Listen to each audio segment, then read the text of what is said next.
Welcome back, ladies and gentlemen, to the 423 Football Podcast. Today is Wednesday, January 24th? Yeah, I got my dates right. I'm your host, Brandon Bouchard, joined here, as always, by Brett Hamilton. Hello! And today we are recapping the conference championship games. Obviously, if you're listening to this, you probably know the results of those, but we're going to break them down and go through those. And we're not going to really talk Super Bowl matchup just yet. We're going to wait till next week to do that.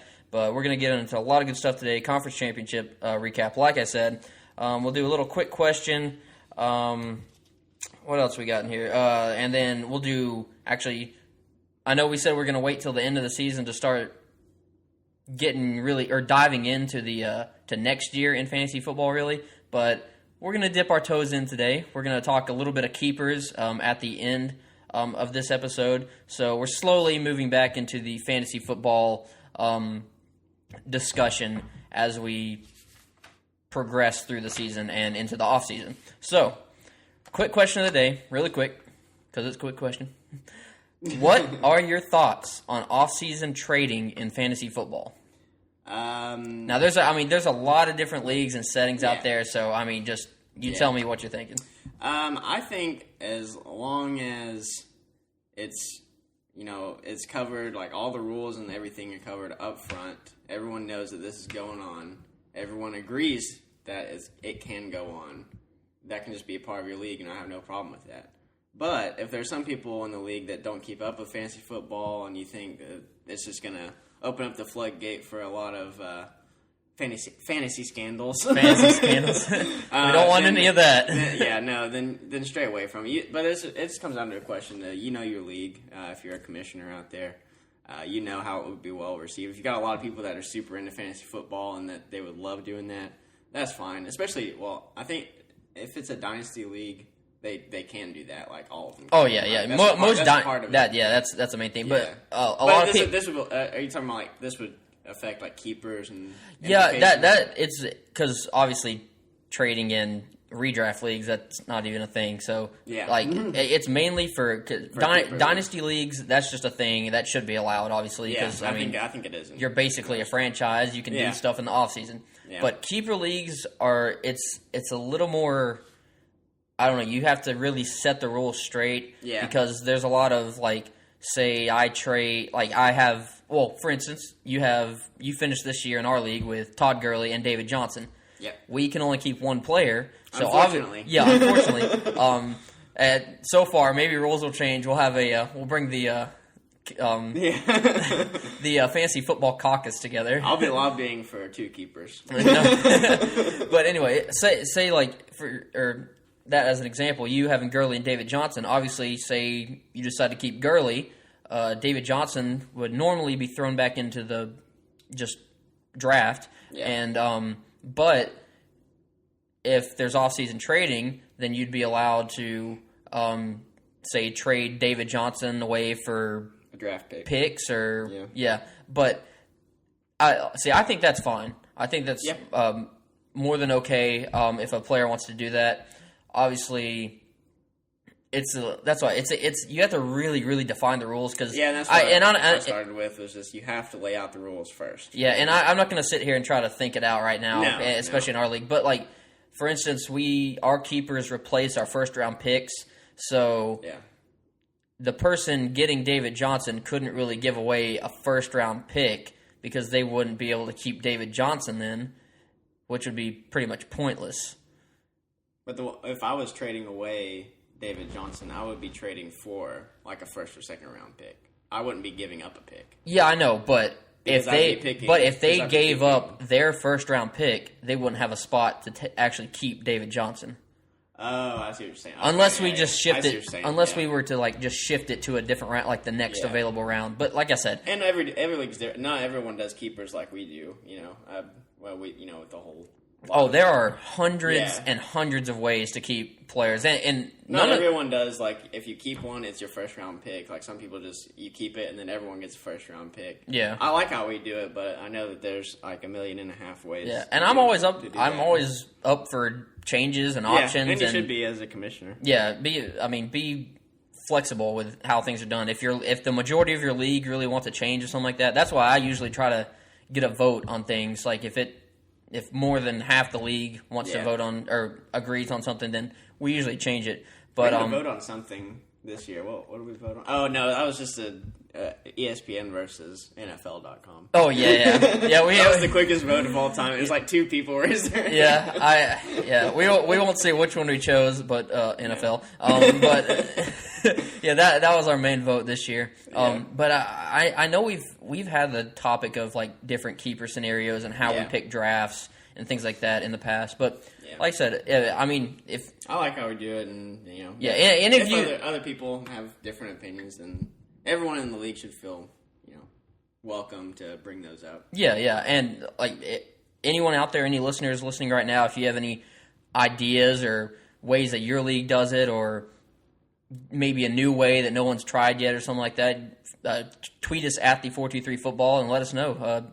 We'd love to discuss those on the show at some point. Yep. Okay, let's get into it. Conference championship recap. First game, we got the Vikings and the Eagles. Vikings get walloped 38-7 after scoring the opening touchdown of the game. So they give up good. Yeah. They go right down the field, Kyle Rudolph touchdown, looking good. Then give up 38 unanswered points. Yeah. Goodness gracious. I'll break down the stats real quick and then we'll go down, get in depth with it. But I mean, Nick Foles looked outstanding. This is the Nick Foles we were. This was the Nick Foles I've been waiting to see the minute Carson Wentz went down, because I thought Nick Foles had a good opportunity to lead them to this point. Yeah. But he was looking very, very shaky, and he had a lot of doubters coming into the playoffs. But Nick Foles, 26 of 33, 352 yards, and 3 touchdowns. Goodness gracious. He had his way with an incredible, the number one defense in football. Defense, yep. Vikings. But, yeah, it was all passing game, really. I mean, Ajayi, he got 18 carries, but really didn't do that much with them. No. I mean, it was mainly towards the end of the game where they were grinding things out, and mainly I don't know, because the Vikings' run D is very, very stout as well, but their secondary got picked apart. Yeah. Just absolutely picked apart. Yeah, it was really surprising. I mean, I keep betting against the Eagles. When they played the Falcons, I thought they'd get rolled over on. Yep. Now when they played the Vikings, I thought they'd get demolished, and they just keep proving me wrong. We gotta stop betting against the Eagles or something. No. I hope they continue to upset. It keeps getting harder and harder. Obviously, Falcons. This is definitely the gauntlet for them. Yeah, if they can get through the Falcons, Vikings, and Patriots, my word, that's the real deal right there. If they can do that, and on the back of Nick Foles, and on top of everything, everyone, as soon as Carson Wentz was ruled out for the season, everyone thought, well, they were the best team in football, but now they're not going to be. They're going to get knocked out the first round of the playoffs. No, that did not happen, and it's just a real testament to how well that whole team's built, even without Carson Wentz. Now, if it's Carson Wentz, I would love to see him in the playoffs, but not this year. Yeah, but obviously Carson Wentz is going to be the guy for the future. That's not a question. But it's peculiar to see how defense oriented that some teams have become. And how they're able to overcome injuries at the QB position and keep going. Because Nick Foles, basically, I mean, who would have thought that he would be able to come in after that injury and take them this far? But, I mean, it's really impressive.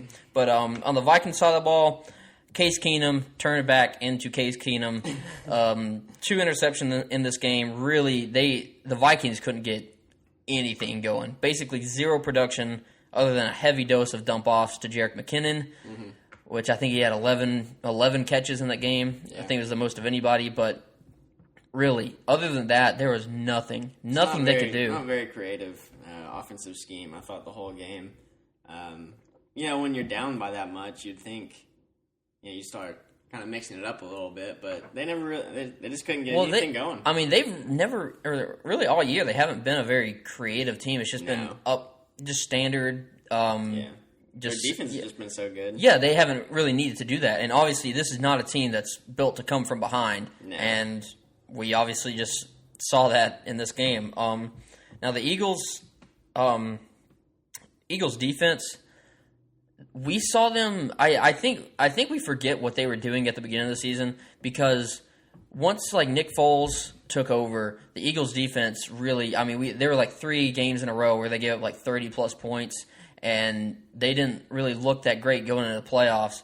But the Eagles defense, even before, like early on in the season, they were the best defense in football. Yep, if it wasn't for that the late season skid, then we'd be talking about them as the best defense in football, not the Vikings. Yeah. So it's nothing against the Vikings defense. Obviously, this was the worst performance they've had in a couple years, honestly. Yeah. But the Eagles defense is right up there with them. They are fast.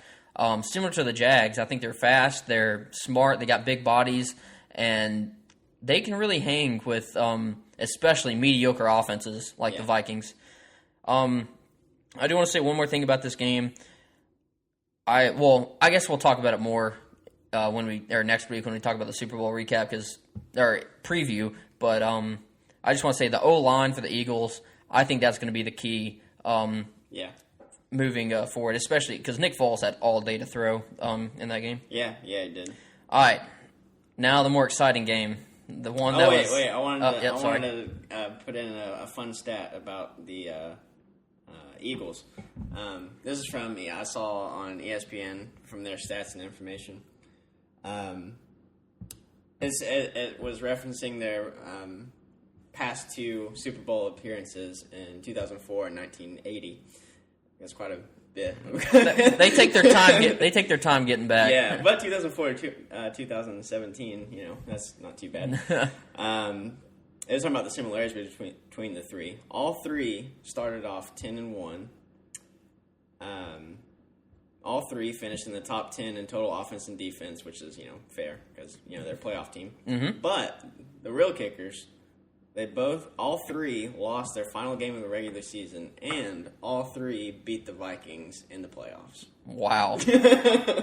That's pretty weird. That is weird. And then 2 of the 3, we'll see what the third one did not win a Super Bowl. So that's the other in common thing so far. But that remains to be seen. Maybe that'll change. They're trying to get their first Super Bowl. History doesn't always repeat. No. I'm trying to. How many? I think there's 12 or 13 teams that don't have Super Bowl wins as of right now. I know the Eagles are one of them, but that seems so high. 12 or 13. It's true. Yeah. Well, I mean, you got to think of like, and some of the later teams that didn't come around for. Yeah. I mean, you got like 4 teams that didn't come around until the 90s. You got. Yeah.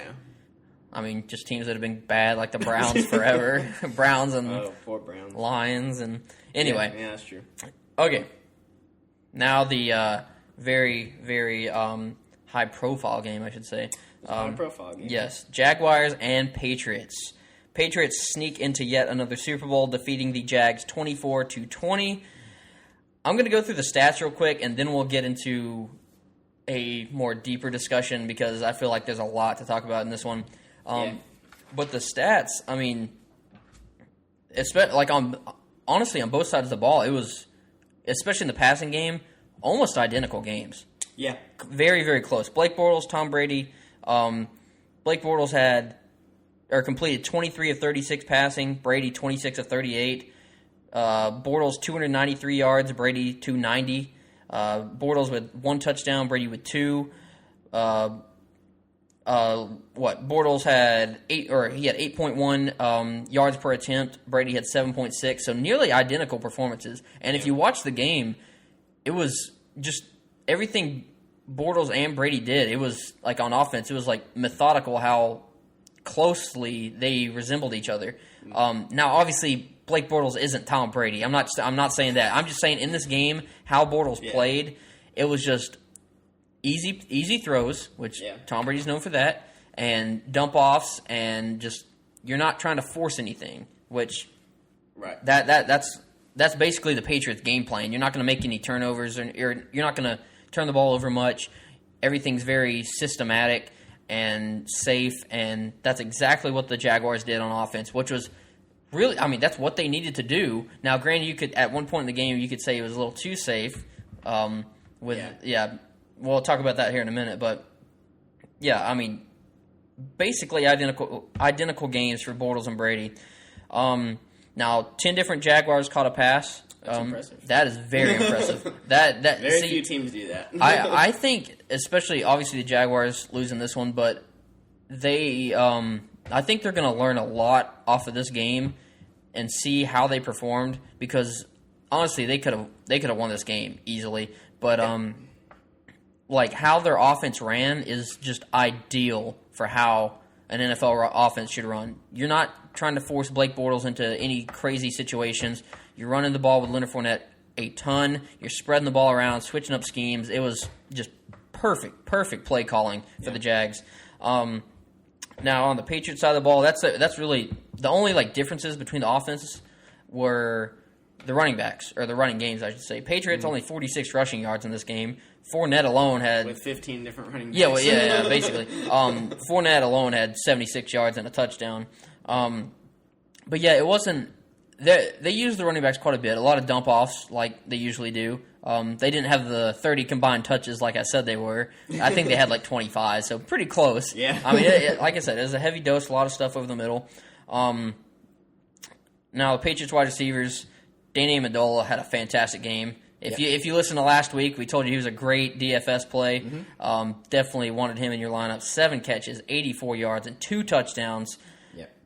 Very, very good game for Amendola. And then Brandon Cooks, 6 for 100. I wasn't completely wrong on Brandon Cooks. No, you were not. He just didn't get the touchdowns. No. He had 100 yards. So. Yeah.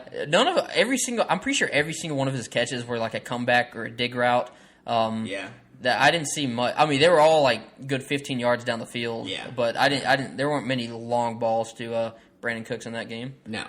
And I kind of figured there wouldn't be any of those. I mean, the Jags have. Well, they tried, but tough secondary. Yeah, and they did. Their secondary is just too good. Yeah, a few of those long balls where I know there was one early on in the game, and it was Brandon Cooks streaking down the middle. And then all of a sudden, Jalen Ramsey and AJ Boye coming to the picture. I'm like, that is the scariest situation you could ever imagine. That's like Richard Sherman and Earl Thomas sandwiching together. That's pretty similar. You don't get away with that very often. No. Okay, so those are the stats. Now we'll jump into a little bit of the, I guess, actual depth of this game. In all honesty, Jags played a near perfect game in this one. It was no turnovers, only one, or they had one takeaway, so they won the turnover battle. Allowed only 46 rushing yards, spread the ball around, switched up schemes and play calling, didn't force anything. Won the possession battle, as I said. Had 30 more yards than the Patriots, same number of first downs, 22. So pretty much everything was perfect. The only glaring mistake they made all game was the decision to kneel the ball with 55 seconds left in the first half. Yeah. That I mean I understand what they're trying to do. Just play it safe. They don't want to turn the ball over, because if you give any extra points to Brady, it's not going to be fun. But I mean, what's the harm in just running it up the middle? I mean, Leonard Fournette is not known for being a fumble-rooski. No. I don't know. If you were in that situation, it's very hard. Like I said, I see where they're coming from, and honestly, it pretty much worked. Their defense held, other than yeah, that's true. I mean, it honestly it was fine going up. Obviously, they would have been up 11 instead of. And if the Patriots hadn't gone ahead and scored another touchdown before. Or scored a touchdown before the half, we wouldn't even be talking about decision. We would have just been like, "Yeah, that's kind of weird," and then moved on. Well, I mean, that's a whole. Since they scored, then now we have to talk about it. We can get into what ifs all day, but we won't dive into that. But yeah, that was, if there was one mistake that the Jags made, that's pretty much it. That is the only thing I can really see. In all honesty, like I don't want to. In all honesty, the only reason that was. That the Jags came out on the losing end, because you see all the similarities. You see what they did on offense, almost identical to the Patriots. In some cases, even better than what the Patriots did. They won the possession battle. They had the one mistake, kneeling the ball. But the only thing that really divided these two teams in this game at all were penalties. Yeah, that's true. The only thing. Jags, 6 penalties for 98 yards. Patriots, 1 penalty for 10 yards. Yeah. actually first time, I think, it was the first time since 2011 that a team had only one penalty in a playoff game. And granted, it was on special teams too. That was the only penalty of the game. It was a holding on special teams. Nothing on offense, nothing on defense. You don't see that ever. No. But the last team to do that, 2011, and it was the Patriots. Yeah. Now I'm not going to dive into conspiracy theory garbage. No, because if you want to do that, just Google it. Because I did today, and it was a rabbit hole. I got out of there. That's it. Yeah. We're not going down the rabbit hole or anything. Just saying. I mean, just setting the stage that on paper that is what separated these teams. I mean, 6 penalties for 98 yards. I mean, you give up 100 yards of offense to penalties, and you're going to have problems. Yeah, and that's where the difference is. Yeah, we're just stating the facts here. We're not arguing. No matter how you feel about the penalties, that's what separated the team. Yeah, well, we'll talk about, or we'll just talk about questionable calls right now. I wrote down four premier plays in this game. Obviously, if the big ones that you could go back and nitpick all you want, like questionable holding calls and things like that. But these are the big ones. Obviously, first one, probably the biggest. Well, I shouldn't say the biggest one. There are a lot of big calls that were very ticky-tacky throughout this game. But first one we got A.J. Boye, pass interference on Brandon Cooks. Going down the sideline, I think it was a 46-yard penalty. I don't know what, when I saw, because the flag came in super late, they were literally basically turned around, or actually, they were both turned around, walking back to the line of scrimmage when the flag got thrown. So super late flag, but there was nothing. If anyone was hand fighting, because that's basically what they called hand fighting, and because if anyone was doing that, it was Brandon Cooks. He had his hands. I mean, he was trying to basically turn Boye, and Boye obviously had his arms on him. But obviously, it's the same thing. They both had hands all over each other. I mean, just and I don't know who you could call it on in that situation. And the crazy thing that coverage, AJ Boye, that is like textbook coverage. You're guiding. You're not pushing. You're just guiding him out of bounds with your body. You're just trying to run him out of bounds. And obviously, I don't think he would have caught it anyway, because the ball was going. I didn't think it was catchable, in my opinion. Yeah, but I mean, anyway, I usually don't like the catchable, uncatchable rule, because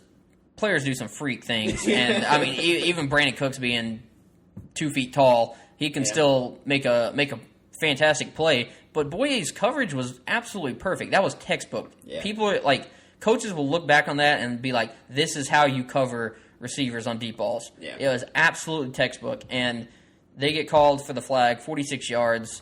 That was easily one of the biggest calls of the game, because they go and score after. Well, that was on third down, I believe. So, and then the Patriots score very soon after that. Yeah, 2 plays after that. Yeah, 2 plays after that, and I mean that gave them the momentum that they needed. Exactly. And Jags have only been called for pass interference twice this year. Twice. That is all. Their coverage is. I thought just Boye got called for twice. I thought it was the team had been penalized 5 times. No, they've been penalized. Well, now 5 times if you count the postseason. Okay. But the team, just the team as a whole, 2 times. Yeah. That's 2 times all season. Perfect. It's pretty, and it's not like they couldn't have. I'm sure there was missed calls during the regular season that could have been. Yeah, but this one just. Open your eyes. There was not. I don't see how you can't, and especially for a game that was pretty obviously only 7 penalties called, which is kind of lackadaisical. Yeah. It wasn't really. They were letting the guys play, but you have a play like this where nothing happened and you still throw the flag. I don't understand that one. So it's a big one. And honestly, we're not going through these trying to say that. We're not trying to, I should say, well, how should I word this? A lot of, the Jags especially, and a lot of people out there have discrepancies against these calls, and that's why we're going through them, just to, break them down and see what other people are seeing and see what we saw, and that's well, the only reason. That's what everyone's talking about this game. Oh, yeah. That's just what it is. So just trying to address it. Yeah, I like how pretty much no one is talking about the performances of the players. They're just talking about the questionable calls. Yeah, they were. They really were. The games were exactly the same. Blake Bortles did well. Tom Brady did well. Yeah, and they just one team was just a little bit better in the end. Yeah, but all right, second play. This is the most important play of the game. It really is. You can talk about the question. You can talk about the passing interference and all of those penalties, but this is the big one. This is the game changer. Yeah. Miles Jack gets the strip fumble recovery. We all saw that. It was close to being ruled down by contact anyway. Dion Lewis, I should say. Yeah. But the ball was moving, obviously, and Miles Jack scoops it up and then starts running for the end zone. What would have been a touchdown? Which would have been a touchdown. There was absolutely no one back there. Brady wasn't even back there because it was all jacked up from that crazy trick play. Everything was out of whack. So no one was there. Miles Jack would have had an easy walk into the to the end zone. But the refs blow the play dead, and obviously no touchdown on that play. And then they go review the fumble, and they still rule on the side that the Jags got the fumble. So yeah. Good there. But the fact that they blew the whistle blows my mind. After literally all year long, I've been kind of I don't know. It's very different from what we've seen in the past, but all year long, refs have been just keying in on the idea that you do not blow the whistle until the play is 100% over. Yeah. They will let you play. If there's anything close. Just play it out, and they can always go back and review it. Yeah. This time they don't do it. I know. This is the one time all year I saw that where they did not let the play go on. He was clearly not down by contact. No, not even close. It was not close. The very fact that if people want to say, oh, he had the ball and was rolling on Dion Lewis, so he was down by contact. If it was a fumble in the first place, and the fact that Dion Lewis didn't have control, then Miles Jack didn't have control when he was rolling on him. So he didn't have full control until he was off to the side. Dion Lewis wasn't even near him, and then he starts running for the end zone. Yeah, and that's what I saw. The ball was never picked up until Miles Jack was completely off of him and rolled over, and then he had possession. So at that point, someone needs to touch him, and no one did. No one did, and then they blow it dead. And the worst part, they blow it dead when after he takes about 5 steps going towards the end zone. Yeah, that was the worst part. It was way too late because one ref decided to blow a whistle. It took 6 points off the board, and they would have been up by 3 possessions. Yeah, that would have been a game changer because 3 possessions changes everything about that game. But if you listened to the podcast last week, I predicted a defensive score for the Jaguars. And I still stand by. No, you did it. Yeah. More power to you. Yeah. They took it away. That was one that was clearly ticky tacky on the pass interference. Yeah. Ticky tacky on a few of the other calls I'm going to mention here in a second. But this that's Miles Jack one, that's clear and defined. That is a touchdown. That's the one everyone should be up in arms about. Okay, third play. Barry Church hit on Rob Gronkowski, gets called for hitting a defenseless receiver. This ultimately knocks Gronk out of the game, which that's a big deal. Yeah. But the penalty itself, which obviously led to another or more points for the Patriots, is just, I don't know. I won't say mind-boggling because I understand why people are throwing the flags because. Well, actually, I don't understand. I'll say I know you don't. I've been against this for a very, very long time. Just because I can attest to that. Just because you hit someone hard does not mean it's a flag. Yeah. He hit him with his shoulder. Rob Gronkowski. Well, first of all, Gronk was catching the ball up high, so. He was put in a bad position. Yeah, so Barry Church was obviously going to have to go high unless he wanted to let him catch the ball, which that's the worst part. When you change the ability for players to make plays and actually affect the game, then that's where it gets bad. That's just, you can't do that. But and obviously they're moving at speeds far faster than first of all, anyone that is making up these terrible rules, any referee or NFL like front office guy, those guys just don't understand. Most of them, I should say, a lot of them played football back in their day, but most of them don't understand how fast these guys are moving and how hard they hit and how strong they are. Yeah. And you have milliseconds to react to a guy catching the ball up here and then literally coming down and ducking his head. Because if he wouldn't have come down and ducked his head in the first place, Barry Church would have hit him right in the gut. Yeah. And honestly, it wasn't even to the head, really. It was right. It was maybe like, I don't know, chest bone. Yeah. But it just it makes me so mad. And I understand he obviously got concussed on the play. It's a big hit. It's a big hit. That's football. Yeah, and I think that where a lot of people get tripped up is, in this day and age where we have like the split second. We're watching everything live, but we all have access to the internet, and they have instant replays that slow everything down to super slow motion. I think that can kind of get people because hits look a lot different in slow motion than they do in real time. Like, let's see, what was that one hit in the end zone? I think it was against Antonio Brown. It was during the regular season, towards the end of it, where it just looked awful. But if you watched it full speed, you don't. I mean, it looks like a hard hit, but you wouldn't think anything of it. But when you look at like slow motion, it looks like Antonio Brown's head got dislocated. But it looks completely different when you slow it down. Yeah, and you have to keep in mind whenever you're watching plays like that these players aren't playing in slow motion. but the fact that I mean that's a good point from like a viewing perspective. Yeah, but from obviously it's the refs that ultimately make the decision. Yeah, and they're the ones that have to make these calls. And this is a terrible call. You can't he literally.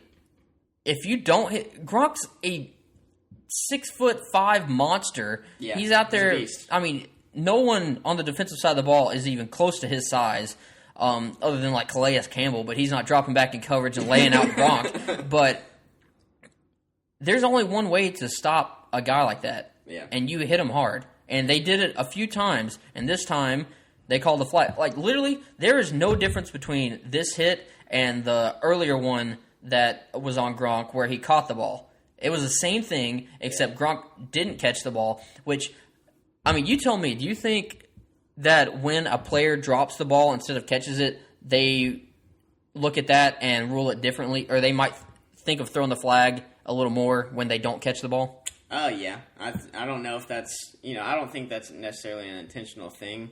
But whenever a ref would be looking at, it is an intentional thing. Well, it might not be intentional, but it's like in the back of their head that I have to throw the flag now. Yeah. Well, I don't think it's that simple. I think it's more like they're brainwashed. More like they saw a huge hit and they saw him drop the ball and they're like, okay, he should have caught that. Something had to be wrong with it. And that's just that. I don't know if that's human nature or if that's just how they teach him to do it. I don't know. Well, no kidding. He would have caught it if he didn't hit it. He would have. So obviously, you can't destroy the integrity of the game and making defensive players, giving them the ability to make plays. Yeah. You can't take that away. You have to if we were going to do that, then we might as well just take all the pads off and play flag football, and everyone's going to catch everything, and nothing's going to ever really. I mean, it's not going to be physical ever again. People are going to make plays. Defense really isn't going to matter at all. Yeah. If you're going to get to that point, then you might as well go all the way. Why? No half measures. Yeah. No half measures. Only full measures. But anyway, last play. Actually, I won't even mention that because this is kind of ticky tacky and it's going along. It's going even further down the rabbit hole. Those three plays: Boye's pass interference, Miles Jack's strip, touchdown, and Barry Church's hit. Those are the main ones. There were some ticky-tacky pass interference calls that maybe could have gone different ways. Well, there's calls like that every game. Yeah, I'm not. Comes down to, but I'm not gonna go down that trail. But again, fewest penalties since 2011, and I do want to make a slight comparison. I mean, you can make. I was trying to find the most comparable I guess, teams or situations to this, but the Patriots have this they have this mindset around them. It's not so much themselves, but people, like, how they view them and how, like, refs view them and stuff like that. But it's kind of like early, like, when the Seahawks were dominating on defense, like, they got away with holding a ton. But because people viewed them as so good and refs viewed them as so good, they were like, they couldn't possibly be holding. They're just that good. And the Patriots are kind of like that. They're just, like, everyone's in, like, refs and everyone in the back of their mind, they're just like, they are so good and dominant, which, I mean, they are. I'm not going to disagree with that. But in the back, like, they're just being like, refs specifically, they're just like, these guys can't make mistakes. Like, they actually can't. So we can't throw a flag against them because, like, they're not doing anything wrong. Yeah. But it's come to the point where they're just like, oh, Tom Brady didn't throw like an 80-yard bomb to Brandon Cooks. There's got to be a reason for that. Oh yeah, there must be pass interference.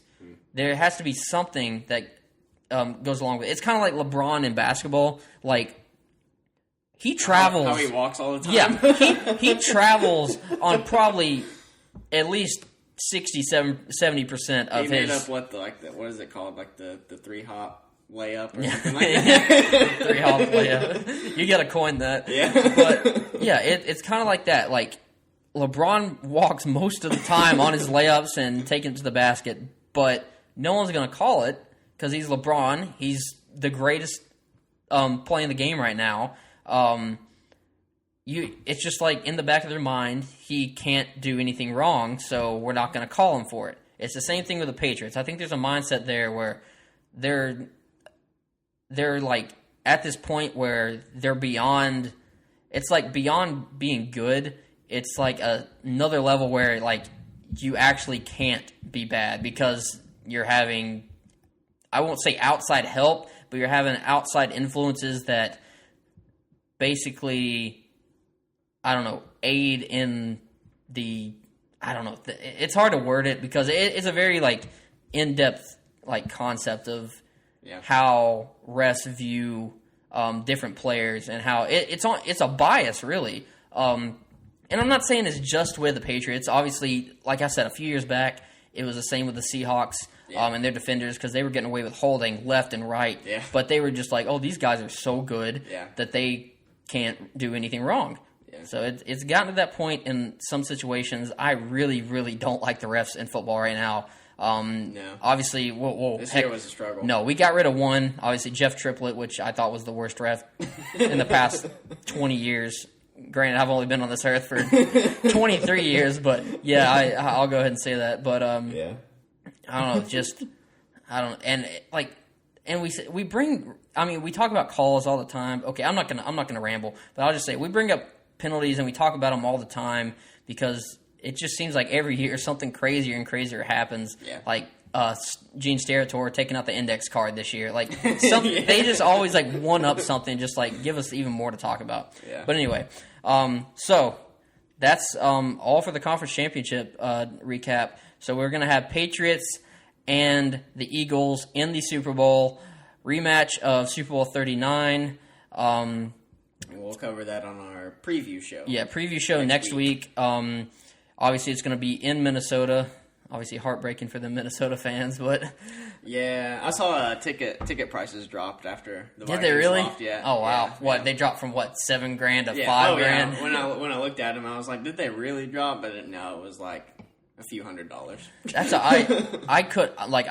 I mean, I feel for you Vikings fans. Granted, you guys have been very annoying for the past couple weeks. You're very cocky for a team who has Case Keenum as your quarterback and have won no Super Bowls. But and that's coming from a Packers fan too. So yes, but I feel for them. They're gonna have to obviously that tailgate would have been like. Well, it would have been a holy tailgate. It's going to be sad. Amazing. Like, just the city. The city is going to feel deflated no matter who wins. Like, you're just going to be sitting at home being like, the stadium's like right there.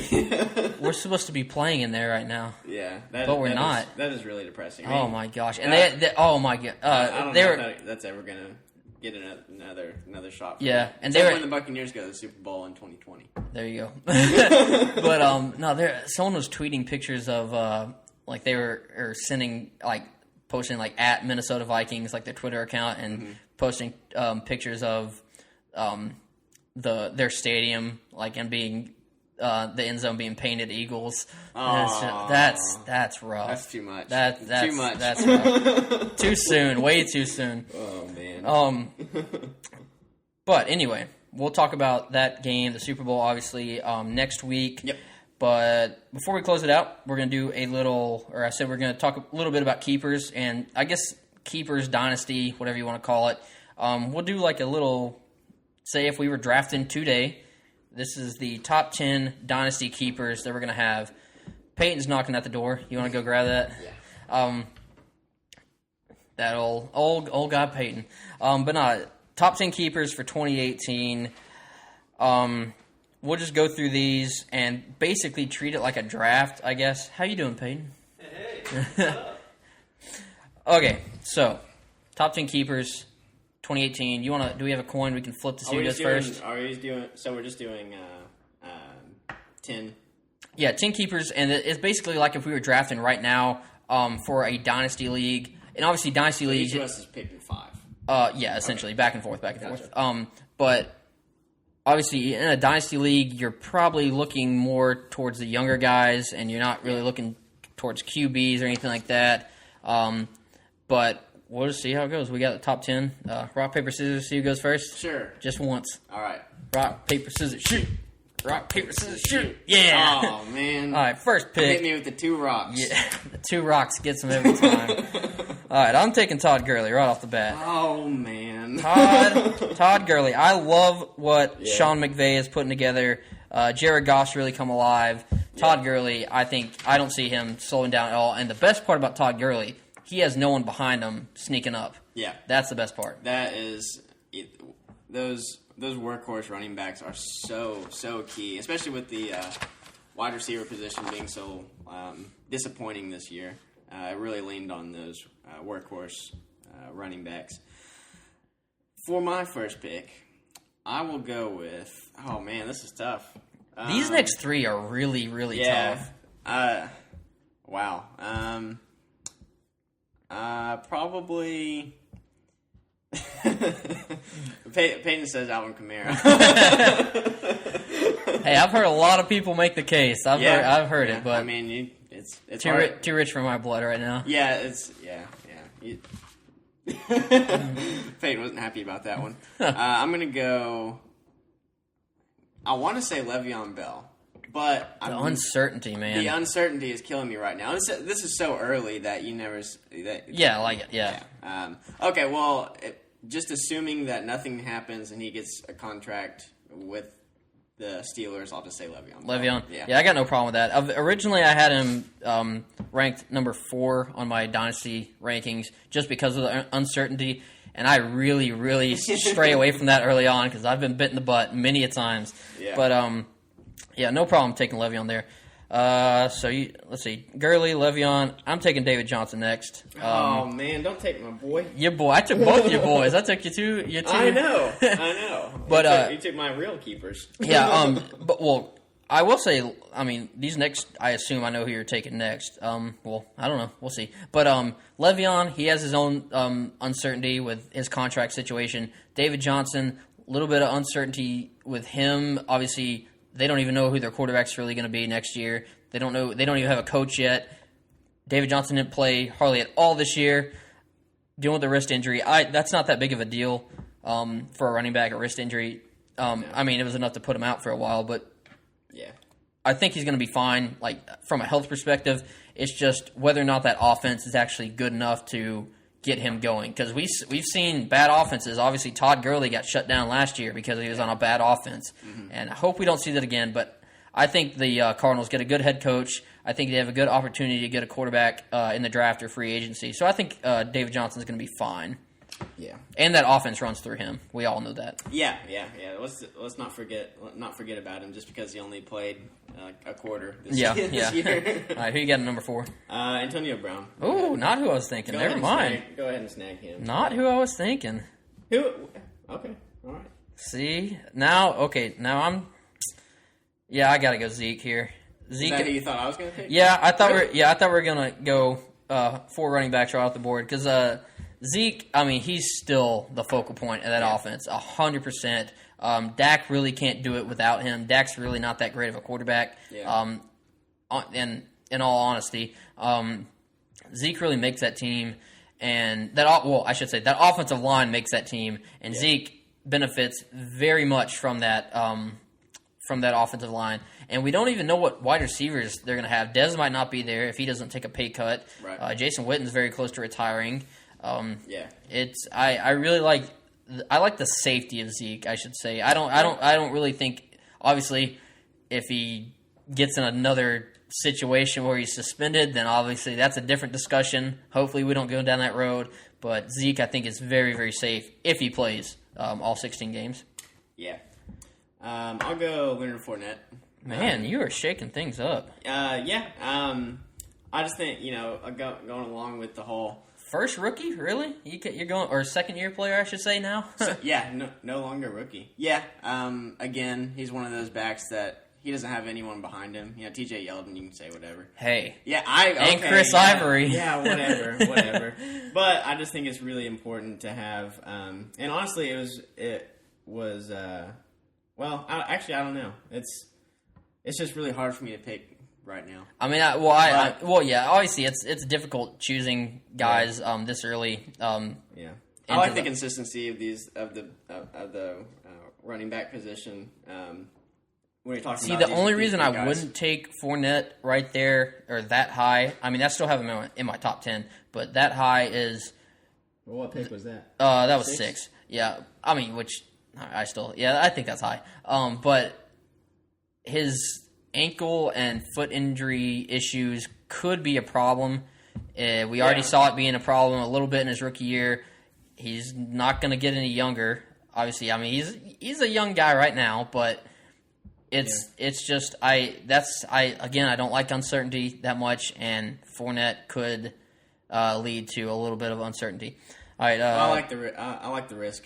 You like the risk. Brett's taking a risk early on in the fantasy offseason. Yeah. All right, I'm taking Odell. That's not even an easy or a hard one for me. I was actually going to put Odell at 4 over Antonio Brown, over Zeke, because, one, Odell is younger than Antonio Brown. I still think Antonio Brown is built to play well into his late 30s, honestly, kind of like Jerry Rice did. Yeah. So I think Antonio Brown's going to be fine. I think he's okay as a keeper. He's obviously, I think he's definitely going to be the oldest player on this list out of any of these guys. But he's still, I mean, his production is so, so good. The only thing I guess you could say about Antonio and Le'Veon Bell, maybe, one, Le'Veon, we already talked about his uncertainty, but Ben Roethlisberger's not going to be there that much longer, and that might be a little bit of an issue eventually down the road. I don't know when it's going to come around. Maybe once Josh Dobbs takes over. Peyton gave a thumbs down for that. Where's the home bias, Peyton? I know who's good. Fair enough. All right, Odell at 7. Again, he's just as good or he's arguably the best receiver in football. Youngest receiver out of probably all the guys we're going to list. What's not to like about Odell Beckham? True. Number 8, who you got? Oh, this one's tough. This one's really tough. Not for me. No. Really? Nah. Why do you? Yeah. I got it all laid out. You're always in every single draft we've ever been in. You hate everything about your team, and you never know who to pick. And this one, it's not even close. I got this one. This pick, I know exactly who I take. It's so early on that I feel you don't feel the risk. No, you don't feel the real risk. I feel there's a little bit of pressure. There's a little bit of confidence, maybe. There's no pressure. No, but I my top 10. I feel very confident in. After that, I am I'll spit off a few names after we get done with the top 10 that I was kind of thinking. Yeah, I've got a few other. But my top 10, I think it's rock solid. But anyway, you're picking number 8. Who you got? Golly, I don't feel nearly as confident, but I don't know. I'm gonna go. I'm gonna go DeAndre Hopkins. DeAndre Hopkins. Yeah. Another receiver. Yep. 3 receivers off the board. Yeah. He really displayed his talent this year, and it's they're gonna have Deshaun Watson back. Hopefully, he's gonna be healed up and ready to go. Put those two together, and it's scary. Yeah. Do you think, obviously this is very early on, but I assume usually there's a few receivers that set themselves apart in the draft, aside from other guys. But do you really think that Antonio Brown, Odell Beckham, DeAndre Hopkins, do you think those will be the top 3 guys off the board come drafting time? Yeah. And honestly, I think you can make a case for some people might throw in Julio Jones. Yeah, but honestly, That'd be a preference. Antonio, I'll just say Antonio. You're probably taking number 1. In terms of receivers, but DeAndre Hopkins, I can see the argument. We saw what he did this year. He again had to deal with a quarterback change, and Deshaun Watson, he's going to be back, and it's going to be very, very good once again. DeAndre Hopkins is an incredible talent at the wide receiver position. Deshaun Watson played how many games this year? Was it 5 or 6? I think it was 6. 6. He played 6 games. But, for the whole 2017 year, Antonio Brown and DeAndre Hopkins were the only wide receivers over 200 standards points.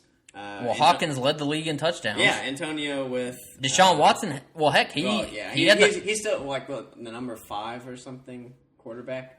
I don't think it's that high, but he was leading the league in passing touchdowns when he got injured, and they were all DeAndre Hopkins and Will Fuller. And Will Fuller. Will Fuller's not going to be in this list by any means, but he'll definitely move up once Deshaun Watson's back. Yeah. All right, so you're taking Hopkins. I'm taking Kareem Hunt. Okay, that's the one. He was one of those names I was going to throw in. Yeah, I wasn't really sure. See, I would take Hunt over Fournette.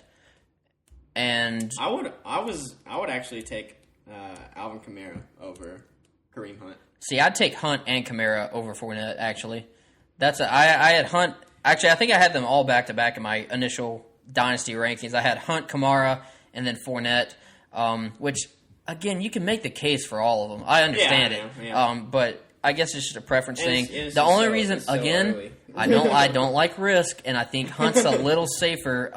Granted, Fournette, he could right the ship, get healthy with his ankles, and ride his incredible athletic ability to a very long career. What I would bank on, the injury thing is kind of worrisome, but not enough to scare me off of just the talent that he has and the Jaguars actually figuring things out. Yeah, that's a very very good point there. All right, round it out. 10th pick. Who you got? Didn't I just pick? I took Kareem Hunt. Oh, okay. Well, I assume I know who you're taking now, right? Do you? I don't know. Can I guess? You're an idiot. Sure. Do not pick him. Peyton knows. Yeah. Just go ahead and chalk him up there. Alvin Kamara? Yeah. Yep, there it is. Yeah. Alvin Kamara, rounding out the top 10. So, of course. Yeah. So 3 second-year players. Who was not in there?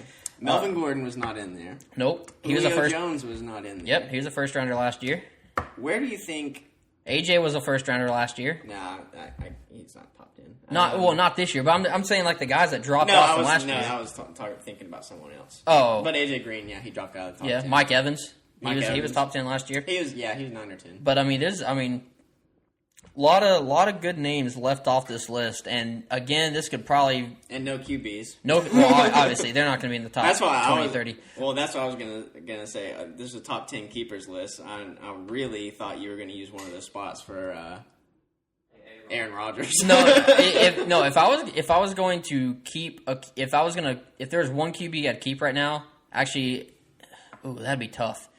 If I was going to have the top 2 selections at QB for dynasty leagues or keeper leagues, I'd probably take Deshaun first and then Carson Wentz second. Yeah, I like Carson Wentz a lot. Aaron Rodgers would be third just because he's still Aaron Rodgers and he's still got a ways to go. Yeah. But Deshaun Watson being that young, Carson Wentz being that young, you can't stray away from that. Yeah. Now that's QBs. They're still going to go in they're probably going to be maybe top 20, maybe top 30 when it comes to keeper and dynasty rankings. But that's true. it's mainly going to be running backs and wide receivers. Where do you think throughout. Dalvin Cook gets drafted? That's what he was. He was in very close. Yeah, he was in my consideration for the 10th spot. I still think they're going to use Latavius Murray. Yeah. A decent amount, maybe as a goal line, maybe to keep Cook a little healthier. Yeah, and that's going to be the real question, is they have that tandem. And, they're going to go through – it really, for me, it really comes down to what their quarterback situation looks like. I think – because they've got 3. I think I mean, it might be a little bit of a bias, but I really, in all honesty, I really think the Vikings are going to have a very, very harsh fall off next year. Yeah. I don't think they're going to make the playoffs.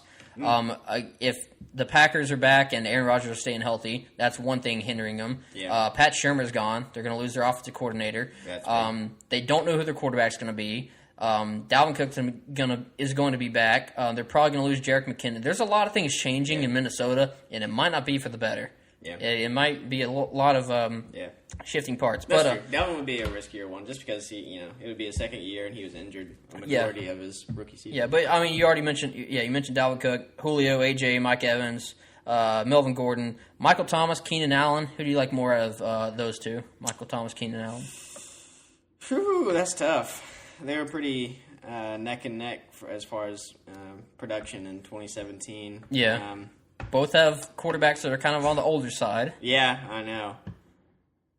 I think I'd rather have Keenan Allen. Keenan Allen? Yeah, I think that he is the key to the Chargers' success at this point. They've fully unleashed him this year, and it worked out pretty well for him. The only reason I'd probably go Michael Thomas over Keenan Allen is because I think we are very, very close to seeing Hunter Henry become a huge part of that offense. I think he's going to be Gronk-esque, how much he's actually used. Not the production. I don't think he's that good. Yeah. But it just worries me about this new era of Drew Brees being quarterback. He doesn't have to air it out as that's much. True. That is very true. And that's what worries me about Michael Thomas. His production was fine this year. I mean, he was consistent. Yeah. That's always nice. Just the touchdowns weren't there because they weren't throwing touchdowns. They were running touchdowns. True. A few more names I want to mention. Maybe kind of, I wouldn't say top 10, but I could honestly see them finishing top 10 when it's all said and done next year or in years to come, because obviously we're talking dynasty keepers. Yeah. Mark Ingram, if something, one, he puts up the production even with Alvin Kamara. He's a great running back regardless. And again, we just talked about how the Saints are using the running backs relentlessly. Yeah. But if something happened to Kamara, or vice versa, really, he would be up there. Yeah. Ingram or Kamara would jump up significantly in the rankings. And then, let's see, Derrick Henry. If DeMarco Murray is not there, Derrick Henry, I think, honestly, I'd probably, I don't know about top 10, but he would be right there at 11, right there with Dalvin Cook, no question about it. Well, he would have there would be no one behind him for sure. Exactly. And I do like that a lot. And that line is incredible. That's very valuable for fantasy production. So, and yeah. Christian McCaffrey. I don't know how you feel about that one, but Jonathan Stewart's not you know how I feel about that. Well, yeah, he's not going to be there that much longer. I'm always going to be skeptical of Cam's ability to get McCaffrey. So up and down. Yeah, get His McCaffrey the ball. consistency this year was awful. Yeah, it was just impossible to predict. He did really well against solid defenses. You can't play him in matchups because on matchups he should have done really well with. He ended up with 8 points, and it's just Yeah, but McCaffrey, they started using him even more and more. He started getting really going, even in the playoffs. Yeah. If they can figure out how to do more screen passes to him and create some more success like that, then I could definitely see the case for him going higher. Yeah. Not top 10, but again, No. top 20, no problem with that. And then last one I want to say, Devontae Adams. Devontae Adams, obviously, he's got the big contract now, so he's going to be in Green Bay for a while. And Jordy Nelson's getting on the older side. He might be a little close to retiring. So Devontae Adams, we've seen obviously comparable to Jordy Nelson in the fact that he really wasn't that highly revered as a really good super talent receiver. But neither was Jordy Nelson. That's true. and Aaron Rodgers took him and made him a number 1 wide receiver and a top 10 wide receiver on a regular basis. Yeah. So watch out for Devontae Adams if anything were to happen to Jordy Nelson. If Aaron Rodgers, even if nothing happens to Jordy Nelson, I think Devontae Adams could definitely sneak up into the range of Michael Thomas, Keenan Allen, into those upper tier wide receivers. And again, he had he was tied this year for the second most touchdowns. He didn't have the yardage because the production wasn't there. Obviously, he didn't have Aaron Rodgers half the year. Yeah. But a full year with Aaron Rodgers, a new contract, I think it's going to be an incredible 2018 for Devontae Adams. Yeah, I could definitely see the case for that. All right, any more names you want to mention? A couple crossed my mind. Ding. Jordan Howard, he was drafted pretty high this past year, and I was very skeptical on him all year, even early on. Yeah, but you know the Bears, they've got a new head coach. They're changing a lot of things up, so it may be interesting to watch. But interesting to see what the beat writers think. Around and again, offseason. and obviously there's a lot of free agents and a lot of rookies coming up. We still got a lot of changes to go through. Yeah, a lot of talented rookies. So we're going to have a lot of changes. We're going to have a lot of guys that are stepping into new roles. We're going to be talking about that all through the offseason. So that's going to be all for today. However, we will be back next week to talk Super Bowl. Might be talking a little more Dynasty and Keeper fantasy football related issues. So, make sure you follow us on Twitter at the423football. Make sure you like us over on Facebook. Subscribe on iTunes, Google Play, and YouTube. Give us a like, leave your comments and reviews, share us with the world. Thanks for listening. We are the 423 Football Podcast. Peace out.